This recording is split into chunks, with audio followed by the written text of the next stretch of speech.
Bienvenida. Muchas gracias por la presentación y deseo agradecer igualmente a la mesa directiva de la Asociación Mexicana de Patología Clínica y en particular a la doctora Rosa María García Escamilla por permitirme participar en este foro con el tema que voy a presentar sobre la detección de neumocistis jirovesi en pacientes con VIH-Sida.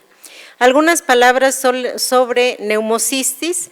Este es un microorganismo que se describió hace aproximadamente 114 años en Brasil por Carlos Chagas y también de manera casi simultánea fue estudiado por Antonio Carini, que en ese tiempo pues el microorganismo fue considerado como un perteneciente a los tripanosomas. Sin embargo, parte del material que ellos estudiaron lo enviaron al Instituto Pasteur de París con los investigadores de la NOE, quienes determinaron que el microorganismo era diferente a tripanosoma y lo bautizaron con el nombre de neumocistis carini.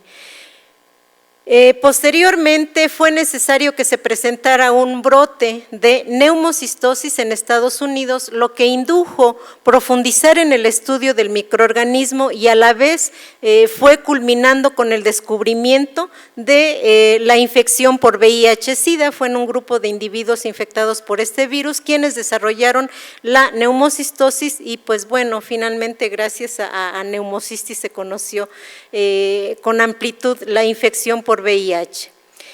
Este microorganismo originalmente había sido considerado como un parásito, sin embargo, gracias a procedimientos moleculares, finalmente se determinó que el microorganismo pertenece o está más relacionado con los hongos y finalmente en los últimos años se ha clasificado a neumocistis como a un hongo que es capaz de formar ascas con ascosporas. En los últimos años también se han hecho estudios adicionales y se han detectado diferentes especies que son especies específicas. En particular, neumocistis jirovesi es el tipo de microorganismo que parasita a los humanos. Este microorganismo se caracteriza por formar estructuras llamadas formas tróficas, que serían las equivalentes a las ascosporas de un ascomiceto, al grupo al cual pertenece, y por formas quísticas, que serían las equivalentes a las ascas. Se transmite por vía respiratoria y generalmente la adquisición de este microorganismo se presenta en edades tempranas de la vida. Este hongo es un hongo atípico, puesto que no se ha logrado obtener en cultivo como sucede con los demás hongos, y además tiene la particularidad de que afecta sobre todo a personas inmunosuprimidas y en particular a personas que son afectadas por el VIH-Sida, aunque la tendencia de afección de los pacientes inmunodeprimidos en los últimos años está cambiando gracias al tratamiento antirretroviral. La tendencia de la neumocistosis va a la baja, pero sin embargo va en aumento respecto a otros individuos inmunosuprimidos, y ya que la doctora Gorodeski habló de los trasplantados, pues justamente en los trasplantados o aquellos pacientes que sufren terapia antineoplásica son los que están siendo afectados con mayor frecuencia en los últimos años. Neumocistis jirovesi generalmente se identifica a partir de muestras de los pacientes por procedimientos tintoriales como son la tinción de Giemsa, en donde se aprecian las estructuras tróficas, que son esos puntitos rojizos, y las estructuras quísticas o formas quísticas que generalmente se caracterizan por presentar 8 núcleos. También se utiliza la inmunofluorescencia y de manera, digamos, un poco más frecuente se utiliza la tinción de Grocott. En los últimos años y particularmente en los países desarrollados se han implementado las técnicas moleculares, en particular la PCR tiempo real, técnica que es también mucho más sensible y específica para neumocistis. En México hay varios registros sobre estudios epidemiológicos de la neumocistosis y vemos que la mayoría de estos estudios han sido hechos en personas que sufren la infección por VIH en etapa tardía. Los métodos que han utilizado son básicamente tintoriales y el porcentaje de colonización o infección por neumocistis pueden ser tan bajos relativamente como es el 12% en pacientes del INDRE o tan altos como los pacientes que han sido reportados en el Hospital Infantil del Centro Médico La Raza. Con estos antecedentes resumidos, pues nos propusimos en este trabajo determinar la frecuencia de colonización y o infección por neumocistis jirovesi en pacientes con VIH-Sida, utilizando procedimientos moleculares, particularmente la PCR secuenciación, y también determinar los genotipos predominantes en los pacientes mexicanos. Para ello, solicitamos muestras a diferentes centros hospitalarios de la Ciudad de México y que estas muestras, en particular solicitamos líquido de lavado broncoalveolar, provinieran de pacientes que tuvieran sintomatología respiratoria y que no estuvieran recibiendo tratamiento antineumocistis.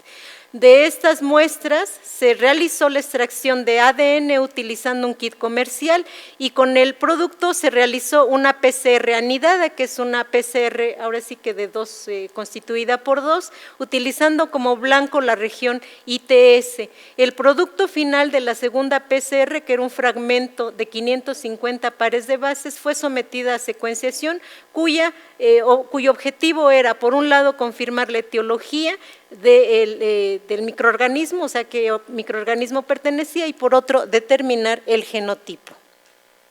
Aquí les muestro algunos de los resultados. Utilizamos, esto es un gel de agarosa teñido con bromuro de tidio. Aquí se depositaron los productos de la PCR1 y los productos obtenidos de esta parte fueron sometidos a la PCR2, en donde se aprecia la amplificación de un producto obtenido de un mismo paciente. Se sometieron aquí dos muestras que provenían de un mismo paciente y este paciente había tenido una tinción de Grocott positiva, por eso lo consideramos como un control positivo. Uno de estos fragmentos fue sometido a purificación y este fragmento es el que sometemos posteriormente a secuenciación. En este segundo gel está el ejemplo de muestras problema, en donde generalmente en la primera PCR no se observa ningún amplificado, sino se observan hasta el segundo y están los números indicando el número asignado a cada uno de los pacientes. Aquí muestro el producto purificado de todos los pacientes que en este estudio resultaron positivos y los cuales posteriormente fueron sometidos a secuenciación. Los resultados numéricos del estudio se los muestro aquí. Del Instituto Nacional de Enfermedades Respiratorias recibimos 48 muestras que provenían de 30 pacientes, 23 hombres, 7 mujeres. La mayoría de ellos estaban afectados con VIH-Sida y de estas 48 muestras, 14 fueron positivas, o sea, correspondientes a 12 pacientes. La diferencia numérica se debe a que de varios pacientes se recibió más de una muestra, por eso hay más muestras que pacientes. Entonces, de aquí, de estas muestras, 14 fueron positivas para neumocistis jirovesi. De estos 14 pacientes, la mitad fueron positivas a la tinción de Gomori-Grocott. Del Hospital Regional General del Ignacio Zaragoza del ISSSTE, recibimos 30 muestras, principalmente de esputo, que correspondieron a 24 pacientes. La mayoría de ellos estaban afectados o se sospechaba de que tuvieran tuberculosis. De este grupo de muestras o pacientes no se obtuvo ningún amplificado que identificara a neumocistis. Como control de individuos sanos, solicitamos a algunos compañeros de trabajo líquido de lavado bucofaríngeo para someterlos igualmente a la prueba. Tampoco ninguno resultó positivo. Recordemos que neumocistis en muchos individuos sanos se puede presentar positivo porque somos portadores de este microorganismo, y considerando la positividad, los 14 positivos que nos dieron de este grupo de pacientes infectados con VIH, correspondió al 30.4% de positividad. De estas 14 muestras positivas, solamente en 7 muestras se logró la tipificación y los genotipos resultantes fueron, de estos 7 para la región ITS1, fueron 5 para el genotipo E, 1 para el genotipo N y 1 para el genotipo B. De los 14 genotipos que están descritos para la región ITS2, 3 correspondieron a la G, 2 a la M, 1 a la E y 1 a la I. ¿Qué sucedió con los 7 genotipos que no pudimos determinar? Resultó que en estas 7 muestras a las cuales se les hizo igualmente, o se les intentó determinar su genotipo, se encontró prácticamente en el electroferograma un traslapamiento de secuencia y este resultado nos llevó a pensar o a determinar que estos pacientes probablemente presentaban la mezcla de variedades de especies de Pneumocystis, por eso es de que no pudimos determinar un genotipo bien definido. Como conclusión podemos decir que el 30% de las muestras de los pacientes que tenían VIH-Sida fue positivo a Pneumocystis jirovecii, que el porcentaje de detección de este microorganismo aumentó en 50% utilizando la técnica de PCR, pues que recordemos que también la mitad solamente fue positiva por tinción de Gomori-Grocott, que por primera vez realizamos este estudio en población mexicana para determinar los genotipos y el E y el G fueron los predominantes y son similares a lo que se ha reportado por otros autores.